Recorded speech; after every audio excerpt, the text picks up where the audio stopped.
Buenos días, buenas tardes o buenas noches, dependiendo del uso horario en el que te encuentras. Hoy en Mirror Expat, el espejo del expatriado, tenemos a Arnoldus Mateo van den Hurk. Hola, ¿cómo estás? Hola, Muchas gracias por estar con nosotros. a vosotros por invitarme. Aquí son buenos días. Estoy en Palma de Mallorca, España. Entonces me gusta esto de los expatriados, porque yo he sido expatriado en China, pero también he sido expatriado en Alemania. Estupendo, ya vemos la imagen que tienes detrás. Sí, el pueblo de mi mamá, Banyalbufar. Es real No, esa no, no, imagen? mira, mira, no. Una foto de hace un año y medio de Banyalbufar de Mallorca, no del pueblo de mi madre. Yo estudié en Barcelona geología, hice la especialización que se llama de sedimentología, en este caso de carbonatos.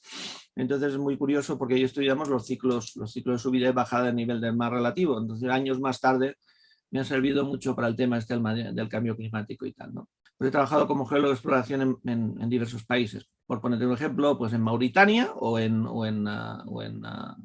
Colombia, por ponerte dos. Hay bastantes más, ¿no? Después de haber dado vueltas por todo el mundo, dije, pues mira, ¿qué has aprendido en tu vida? Pues una parte, digamos, geología, minería y por otra parte renovables. Pues ¿por qué no haces una consultora dedicada a esto y a ver qué es lo que hacemos? Entonces de ahí surge y nace Art4 Mining en el 2012, ¿no? Hace 12 años. Y cuando a la gente le explicaba que yo hacía renovables para la minería, o sea, enseñar a la gente del mundo de las renovables o energías limpias cómo entrar en las minas y también a las minas entender lo que era la renovable. La gente me decía que estaba loco, pero que dice, las minas no se preocupan por estas cosas, al revés, y son todas muy sucias y bla, bla, bla. He dado 7 veces conferencias en Toronto, 3 en Australia, físicas, luego en virtual los últimos 2 años bastantes más. Y al mismo tiempo, pues paralelamente, como soy de origen, bueno, mi lengua materna es el español, bueno, también el mallorquín, entonces también penetro bastante bien en el mercado de América Latina, especialmente en Chile y en Perú, que son los líderes. Y ahí también me empiezan a enviar en congresos, este tipo de cosas. A todo esto, pues durante todos estos años, pues tengo una base de datos bastante importante, un grupo de LinkedIn de más de 3.000 personas, que para este sector es el número 1 del mundo, el segundo está sobre los 1.000, para tener una idea. Tengo muy buenos contactos y voy dando cursos, y ahora también doy cursos en online. Llega la COVID. Entonces eso me impide viajar directamente a esos países. Pensar que yo tenía una huella de carbono en el 2019 de 44 toneladas de CO2, que prácticamente casi creo que era el 78% de solo los viajes de avión. Entonces, gracias a, bueno, me encuentro con la COVID, entonces tengo que replantear y en la primera ola, junto a 4 colaboradores, 2 en Chile, 1 en Perú y otro en México, montamos el primer congreso virtual de minería de la historia, con la sorpresa que se nos registran 5.000 personas, de las cuales 2.300 son activas, era en español, estamos dedicados sobre todo al mercado de América Latina y bueno, realmente fue un éxito brutal, ¿no? A todo eso fundé un observatorio, eso se llama el Observatorio de las Energías Renovables para Minería, ahora el Observatorio de lo que llamo Minería Climática, y bueno, y ahí estamos pues empujando. Ahora ya la cosa está más de moda, esto de las renovables, ¿no? Ahora está como bastante más de moda, pero yo creo que todavía nos falta por conocer un poco en profundidad de qué estamos hablando. Estos días se habla del colapso, se habla de decrecimiento, se habla de pico de petróleo, se habla de tierras raras, se hablan de muchas cosas y yo no sé si es porque después de la pandemia mucha gente es más consciente de que las herramientas con las que está trabajando, que son ordenadores, que son pantallas, que son, en definitiva, una tecnología, va a ser cada vez más difícil proveer de este tipo de materiales. ¿En qué situación está actualmente la extracción de todo este tipo de materiales que necesitamos para manejarnos dentro de la alta tecnología y dentro de la transformación hacia las energías verdes? Para entender una cosa, todo lo que no comes lo has minado antes, todo lo que se te rodea, hasta las lápidas que se ponen cuando te entierran, también es minería. Pero además la inmensa mayoría de lo que comes depende de una cosa que se llaman fertilizantes, que ahora todo el mundo está temblando, que surgen del gas natural tal, por lo tanto también sin esa minería no podías ni comer, al menos la comida que normalmente tenemos. Por lo tanto, si entendemos esto, cualquier desarrollo que haya o crecimiento implica minería. Por poner un ejemplo, uno de los datos que he recibido esta semana. Solo en temas de construcción, en África, entre el año 2010 y el 2050, subirá la necesidad de materiales, estoy hablando aluminio, tal, materiales de construcción, un 792%. Esto quiere decir que si crees que tenemos mucha minería ahora, pues tenemos muy poca y vamos a tener. Pero además la transición energética, que no existe, para mí es una transición minera, pasamos del petróleo al cobre, pasamos del gas al litio, pasamos del hidrógeno, que todo el mundo está de moda, pues el hidrógeno sin tierras raras, especialmente sin platino, no funciona. Casi todas las emisiones de huella de carbono son emisiones que provienen de la minería, porque ¿qué es más cuando vas y te pones todo en minería? ¿Qué ocurre? Que si bien algunos países tienen gas y petróleo, pero no tienen esos minerales nuevos, entonces es crítico para ellos. Europa, que es uno de esos casos, sí tiene minerales críticos, pero los quiere explotar por lo que se llama en inglés not in my backyard, o no, NIMBY, no, detrás, la porquería detrás de mi casa, no, ahí con los pobres. Se están convirtiendo en materiales críticos. Y, por ejemplo, ahora con la guerra que tenemos la invasión de los rusos, lo estamos notando desde dos puntos de vista. Primero, la gran necesidad que tenemos de gas y de petróleo, y luego la de fertilizantes. Y las cuestiones indirectas que conllevan el no tener fertilizantes para los países africanos, o sobre todo la India y el sudeste asiático, sobre todo la India y África, está implicando un crecimiento de los precios a la hora de plantar. Entonces vamos a tener todo un problema de desabastecimiento, de pobreza y de migración. Entonces eso solo lo puede solucionar la minería. ¿De qué manera la minería puede cambiar la cara? Porque ahora mismo lo que tú has explicado, o sea, no hay ningún país europeo que tenga ganas de abrir una mina a cielo abierto, ¿no es verdad? Sí, lo hay, en el norte de Europa.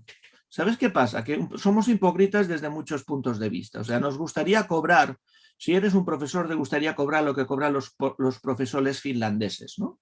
Que es considerada el país con mejor formación, al menos hasta la universitaria, incluso la universidad de lo mejorcito que hay en el mundo. Queremos eso, pero no queremos hacer el servicio militar. Pues en Finlandia haces el servicio militar. No queremos minas, pues en Finlandia tienen minas, y en Suecia. Esos países tan avanzados, a ellos no se le caen los anillos, la piel no la tienen tan fina. Ahora, de la misma manera como los coches de hace 80 años no son lo mismo que los coches de ahora, la minería de hace 80 años no es la minería de ahora. De hecho, el único sector del mundo que en la COP26, que estuvimos con Green Cross, ahí tuvimos un stand, yo no estuve personalmente, pero bueno, el equipo estuvo allí, hicieron una presentación, lo que se llama el International Council of Mining and Metals, el ICMM, una presentación de un vídeo donde los 27 CEOs de las principales compañías mineras del mundo se comprometían a las reducciones antes del 2050, llegar a cero carbono, algunos a 2040 y algunos a 2035. Eso no hay ningún sector en el mundo, ni empresarial, ni gobiernos, que haya firmado eso. Todo grabado en vídeo. Por lo tanto, sí existe esa demanda, y lo que ocurre que, claro, la energía que necesitas ahora y la que necesitas dentro de 10 años es mucho mayor. Y, por ejemplo, en el caso de la electrificación de la sociedad o de los productos, la electrificación tiene un nombre, se llama cobre. Sin cobre no electrificas nada. ¿Entiendes? Ni coches, ni estaciones de servicio eléctricas, ni tal. Elon Musk, el hombre más rico del planeta, desde hace 10 días es minero, ¿no? Minero de litio, ya ha pedido los permisos de explotación. ¿No? Yo ya le llevo desde hace 3 años diciendo que va a ser minero y la gente se me reía. Hasta Apple es minera ya. La cuestión no es que tengas, porque el litio haya patadas en el mundo. ¿eh? La cuestión es si tú tienes capacidad para extraerlo. Si existe un cuello de botella en el caso del cobre que tú me preguntabas, que no es que tengas 5 millones de reservas en el mundo, es a qué velocidad los puedes explotar. Porque eso no es apretar un botón, son procesos bastante complejos, pero no solo es una cuestión de agujereo, lo hago en pequeñito y luego como en la construcción. Tengo aquí una cantera, la roto, la hago en pequeñitos trozos, tal, y ya puede servir de gravilla o de tal. No, luego tiene que pasar un proceso que se llama metalurgia, que es como una siderurgia, pero del cobre, que normalmente suele estar a veces cerca de la mina y a veces en China, por ejemplo, que tiene el 60% de los smelters del mundo. Entonces, ¿qué es lo que ocurre? Que como no tienes esa velocidad tal, entonces lo que necesitaría sería tener muchos puntos donde poder extraer. Por tener una idea, más o menos, yo creo, si no estoy equivocado, agujeros en el mundo de petróleo y gas debe haber unos, yo qué sé, como... No, pero bueno, no importa, ponle 500 millones de agujeros. Solo 25 minas de cobre del mundo, solo 25, significan casi el 60% de la producción mundial. Cuando una de estas minas hay una huelga, de lo que fuera, sube el precio del cobre en todo el mundo.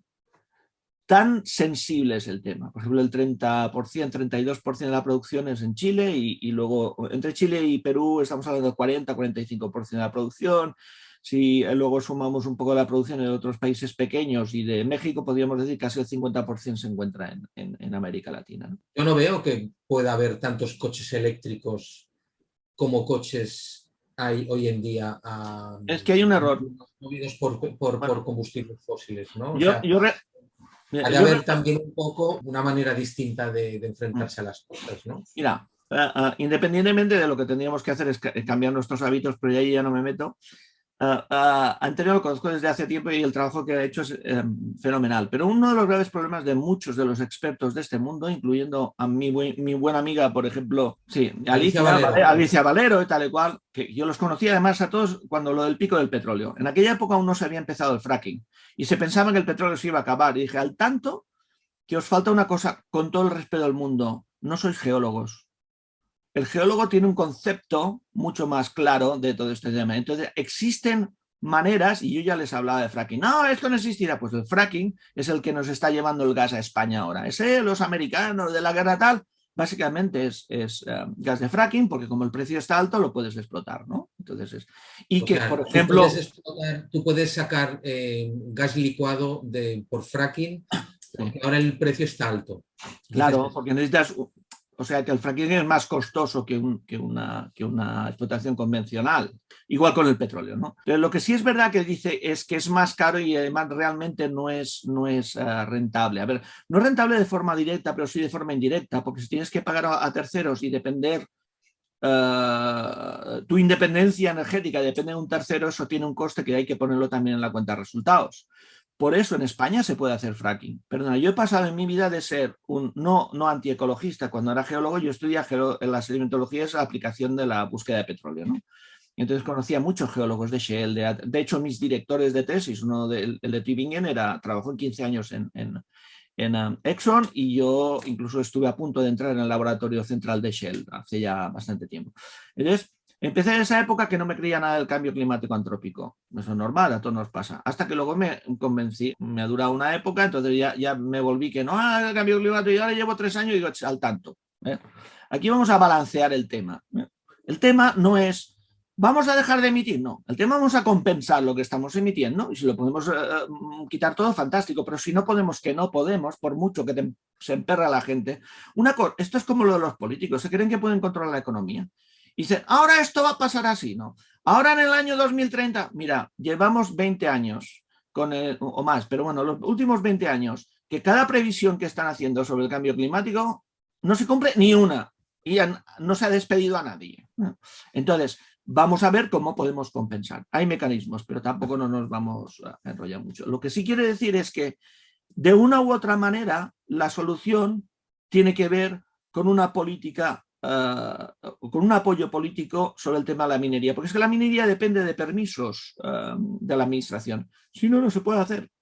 Entonces, lo que no puedes decir es que tengo una urgencia en tener cualquier tipo de mineral y hay que hacer un estudio de impacto ambiental y se me pongan 5 años para hacer un estudio de impacto ambiental. Yo he hecho estudios de impacto ambiental, se puede hacer en 1 año y medio. Pero, mira, no trabajo los fines de semana. Bueno, pero ¿es urgente o no es urgente? A ver, entendamos que esto es una plaga, no nos mata tan deprisa como nos podía matar la COVID, pero está allí. Entonces, lo que sí es verdad que dice Turiel, y tiene toda la razón del mundo, y además es un hecho geológico, que si tú no exploras nuevos planos, si no inviertes en exploración, pues no vas a poder recuperar, o sea, mantener ese ritmo de explotación, especialmente cuando hablas de un producto como el diésel. Y el diésel es crítico, por ejemplo, para la minería. Los camiones van con diésel. ¿Qué ocurre? Si tú no has invertido en exploración, las 3 principales petroleras del mundo, BP, Shell y Exxon, solo tienen el 15% de las reservas probadas. La inmensa mayoría dependen de los estados, de Arabia Saudí, de China, el Sinopec, tal. Son estos los que tienen, con perdón, mover el culo. No lo mueven. Y sin embargo, son ya salió el otro día, antes de ayer, de Standard Poor's, son las petroleras europeas las que más están invirtiendo en renovables. Son las empresas, la gente te habla de Apple o de Google, que ha invertido tanto en renovables. Y las petroleras invierten mucho más en calidad. Pero claro, es que como esto no es noticia, no lo vamos a decir. No, pero bueno, sí, están invirtiendo cada vez más porque ya ven que extraer petróleo ya no es rentable, ¿no? Exploran lo que pueden, pero claro, tú para explorar tienes que pedir dinero a los bancos o a los entes de financiación. Y si los entes de financiación dicen, no queremos porque ahora hay que invertir en renovables. Claro, que no son la culpa de las petroleras, ¿entiendes? Entonces, ¿qué ocurre? Que como petroleras, y el mejor mensaje lo dio hace 2 años y medio Shell, no, era un poco antes de la pandemia, sí, 2 años y medio Shell, cuando cambió sus estatutos y dejó de decir Shell es una compañía de petróleo, Shell es una compañía de energía, Shell Energy ahora, y de hecho ya varias más han cambiado. ¿Por qué? Porque se han dado cuenta que este tipo de negocio se acabará y aparecerá otro. Pero no te preocupes, Shell hace 200 años era una compañía de buceadores que buscaban perlas en el Caribe. Por eso se llama Shell. O sea, primero, y luego viene, oye, pues aquí creo que era en Curazao, por allá, bueno, por ahí, dice que, oye, pero hay una cosa, pero vamos a ver qué tal esto, el petróleo, cómo va, tal, y se empezaba. Entonces simplemente están migrando. Lo que están haciendo ahora es migrar y entender que dentro de 40 o 50 años quizá no haya petróleo, entonces se tienen que meter en un mercado de qué, energético. Entonces es un tema de canibalismo, pero pasa con los bancos y todo el mundo evoluciona, ¿no? Y el que no evoluciona se queda allí parado. Entonces, las petroleras europeas son las que han evolucionado más deprisa en ese sentido, ¿no? ¿Cómo nos puedes explicar un poco de qué forma tenemos que extraer recursos para poder seguir manteniendo un cierto nivel de vida parecido al que estamos llevando ahora, al menos el primer mundo, y que tengamos tiempo nuestros hijos de que vean algo como lo que tú tienes ahí detrás? Sí, mira, yo te lo voy a explicar. O sea, el principal motivo de que tengamos estos problemas somos nosotros mismos. ¿Me entiendes? Yo te he explicado la huella de carbono que tenía en 2019, la que tengo ahora, no llega a 8 toneladas. He pasado de 44 a 8. Pero es que además tengo con un proyecto que estamos desarrollando de agricultura regenerativa en el Congo, lo que voy es a fijar carbono para que, no solo ser net zero, sino también toda mi vida. Yo he calculado que debo tener unas emisiones desde el día que nací de unas 630 toneladas, ¿no? Yo calculo que tendré fijado ese carbono hacia mediados de 2024, ¿eh? Pero hacia el 2025-2016 habré fijado la huella de carbono de mi vida, la de mi papá, la de mi mamá y mis 4 abuelos. Eso es responsabilidad. Entonces, claro, tú dirás, ¿y esto cómo lo hago? Mira, yo por ejemplo, cuando viajaba mucho, claro, tú sabes que el peso de las maletas es un tema crítico a la hora de facturar. Entonces, aquello que utilizas, sabes que lo llevas ahí, mi autopeso, que lo coges así. Pues ahora lo utilizo hombre, no lo hago cada día, claro, pero una vez a la semana o 2, a veces, depende. Cojo la basura orgánica, la que tengo separada, y la peso. Cojo el peso del metano y sé las emisiones que estoy haciendo. Entonces, en la escuela, lo que hay que aprender, aparte de matemáticas, es cómo tienes que medir tu huella de carbono. Porque si no lo metes en tu contabilidad, yo a veces en las conferencias, cuando empiezo, lo primero que hablo es decir, mira, no importa quién soy, ni dónde vengo, pero voy a hablar de mi huella de carbono, porque esto es lo que todo el mundo quería hablar. El otro día creo que los conté y creo que llevo en año y medio, y sin broma, unas 384 conferencias de expertos que hablan sobre cambio climático. Ni uno me cuenta su huella de carbono. De hecho, si se la pregunto, no la sabe. Y si alguno se la sabe, le digo, sí, ¿cuántas de alcance 1, de alcance 2, de alcance 3? Entonces, tú imagínate unos expertos de la COVID que nunca se hayan hecho una prueba de la COVID. Pues esto es lo que tenemos, señores. Entonces, los primeros que se tienen que dar cuenta de que están hablando de su contabilidad, yo esta contabilidad la consolido cada trimestre como autónomo. Además de hacer la contabilidad, enviar los papeles a la gestoría. Esos días aprovecho para también consolidar mi huella de carbono y ver para dónde voy. Porque si tú no das el ejemplo, ya puedes decirle a los demás lo que tienen que hacer. Entonces, el principal problema es el cambio de actitud. No tengo nada de esperanza en ello, en absoluto. Y yo hablo con gente muy top y tengo la gracia de tener muy buenos amigos que trabajan en la construcción, gente normal y corriente. Les importa un total pepino cuando les empiezan a explicar la cosa. Entonces, ¿cuál es la solución?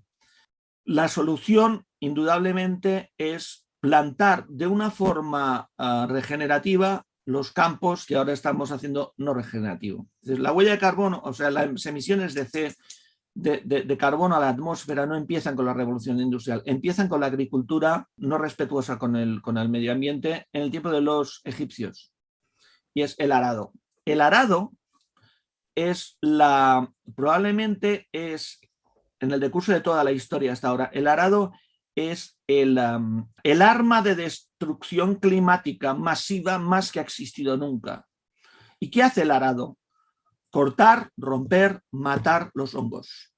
Y sin hongos, las plantas no pueden capturar los micronutrientes. O sea, esas minas subterráneas que llamamos las raíces de las plantas, pues necesitan eso, ¿no? Y mientras hagas eso, cuando se muere, esa materia orgánica se emite. De hecho, los suelos del mundo tienen más carbono capturado que todo lo que hemos emitido en toda la historia de la humanidad y mucho más, ¿no? Por lo tanto, si fuera un político tal, es que prohibiría los fertilizantes, prohibiría los biocidas y obligaría a tener una agricultura regenerativa porque sí. Y el que no, a la cárcel. Solo los terrenos agrícolas que existen en España, si fuesen explotados por agricultura ecológica, cada año podríamos capturar entre 5 y 5 veces y media todas las emisiones que tiene el país. 5 veces más. O sea, cada año estaríamos recuperando 5 años. Y esa es la realidad. Ahora, ¿qué ocurre? Que hay gente que no le interesa. Primero, es más barato para todas estas quejas de los productores. Es más barato producir. Los suelos son cada vez más sanos, por lo tanto te producen más y mejor.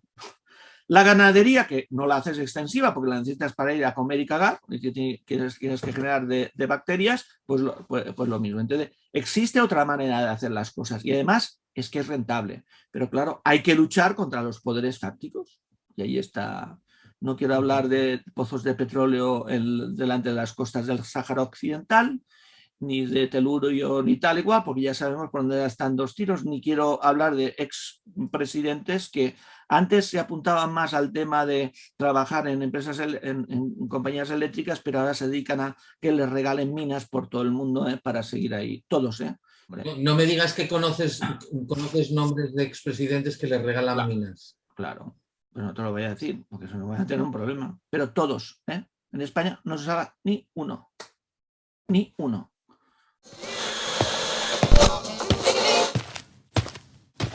Me alegra que hayas explicado esto de la agricultura regenerativa. Es básico. Yo le llamo minería regenerativa, porque de hecho una planta, para mí, un árbol es una mina. En alguna de las publicaciones que he consultado, que apareces, National Geographic, como esta y otras, de una revista en Perú, dices algo así como que el cobre es la vacuna de la pandemia climática, que nos puede ayudar a conseguir una inmunidad climática de manada. ¿Puedes explicar un poquito esto? Sí, en esa transición energética que todo el mundo habla, dice, oye, si transformamos los coches actuales, bueno, no los coches, el movimiento no eléctrico al eléctrico, la ventaja del eléctrico es que no son coches ni vehículos, son iPads con 4 ruedas, ¿no?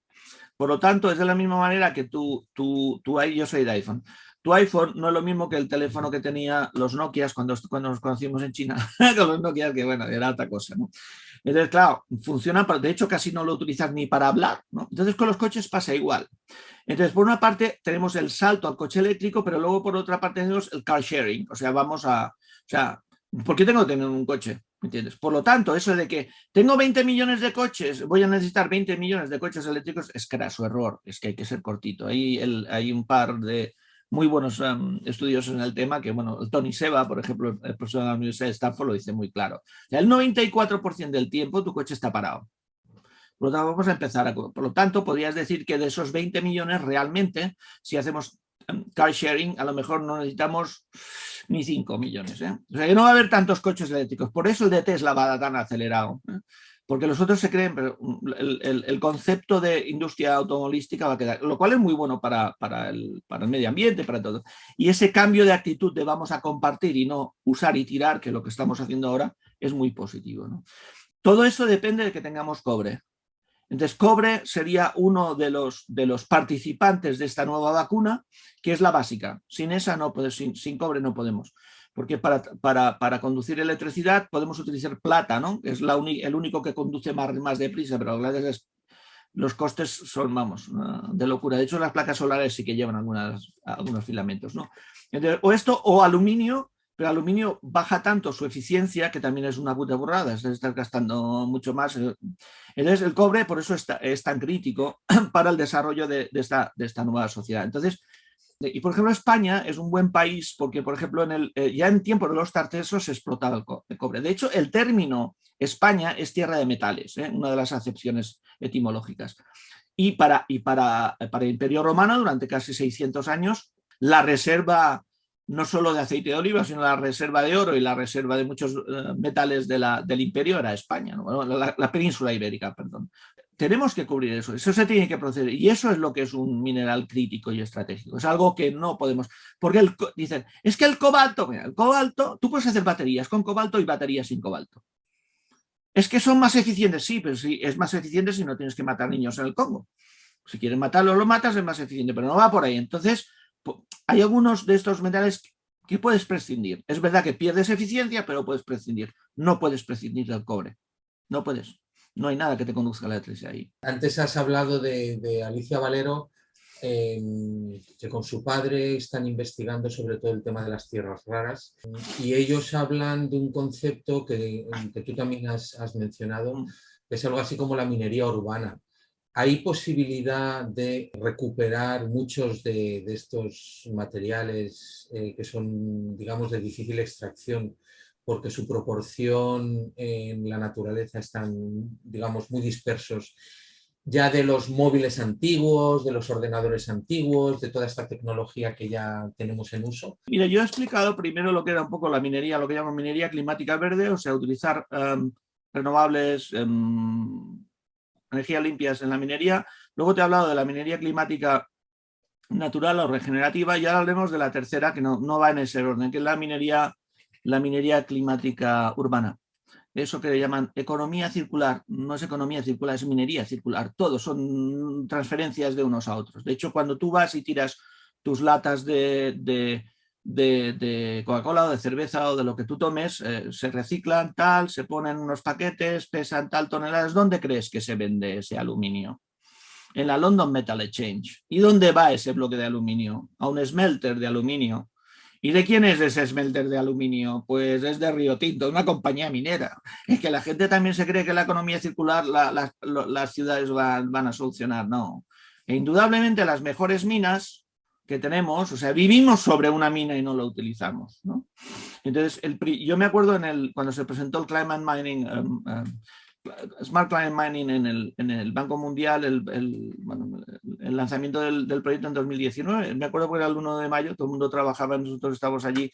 Entonces se presentó, por ejemplo, la Universidad de Ámsterdam presentó sus proyectos. Entonces ellos tienen escaneado toda la ciudad y los recursos mineros metálicos que van a tener de los próximos 20 y 30 años. Entonces, en estos 20 o 30 años saben cuánto aluminio va a haber en un lugar, tal y cual. Entonces han determinado que eso es un activo de la ciudad.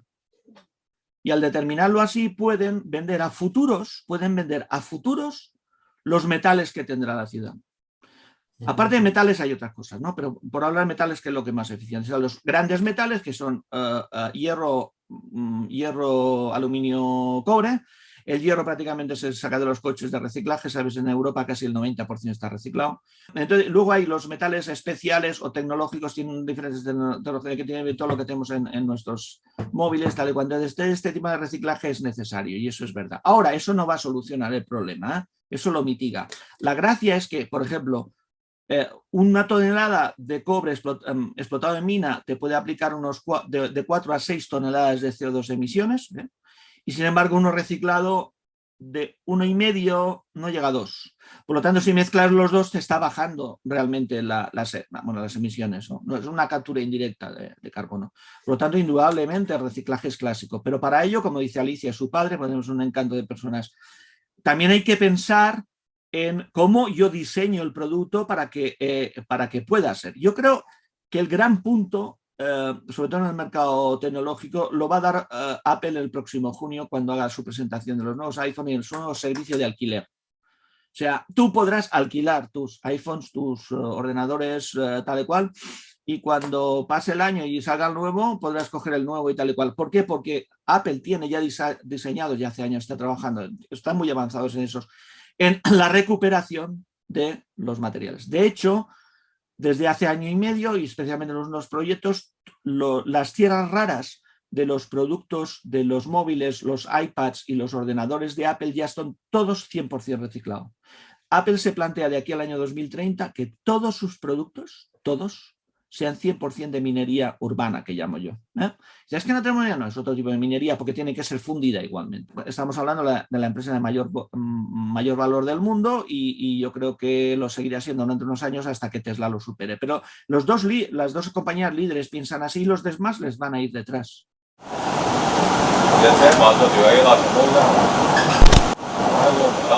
En el tema de la circularidad hay que entender una cosa, que todo empieza en la minería. Entonces, si tú no entiendes la minería, todo lo demás puede estar bien, pero es que el planteamiento no es... Porque el dibujito te lo hacen, sí, se van y tú ves la industria de reciclaje tal, y te dan los paquetes de metal que salen y a partir de ahí ya no se preocupan. En algún lugar se hace. ¿Y dónde se hace? Porque si la compañía minera que tú dices que no te gusta cierra, eso no lo puedes reciclar. Mucha gente que está hablando de minas y no ha entrado nunca en una mina así, ONGs de esta súper famosa, no digo que tengan que... Pero es como lo de los periodistas. Hay muchos que hablan de la guerra de Ucrania, pero no han estado nunca en Ucrania. Pues de esto en este mundo, así. Y de reciclaje ya ni te digo. Entonces lo que ocurre es que todo está muy bien, pero hay que entender que la verdadera economía circular es una relación entre la minería clásica, su intercambio con la minería urbana y al revés, y con la minería natural o regenerativa. Es que es eso. El problema de la comunicación es que parece que ser minero es una cosa muy mala y ser cantante de pop es guay, ¿no? Pues el cantante de pop tiene una huella de carbono superior a lo mejor que el minero. Sin minería no podemos solucionar este problema. Es imposible. Y lo único que estamos generando es muchísima más minería y en ciertos lugares totalmente descontrolada, como el caso de África, ¿no? Y ya ni te digo de Asia. Entonces, ahora cuando tú vas a comprar un producto, tienes que saber por qué lo compras, porque es el único lugar donde puedes votar. Por eso yo soy tan amante de Apple. Yo compro los principios que hacen, ¿no? O sea, vamos a romper la estructura. Es la primera compañía que empieza a reciclar, la primera compañía que abandona Moscú, cuando todo el problema, él va primera, no se lo espera ni 10 minutos. O sea, ¿por qué? Porque tienen claro dónde es.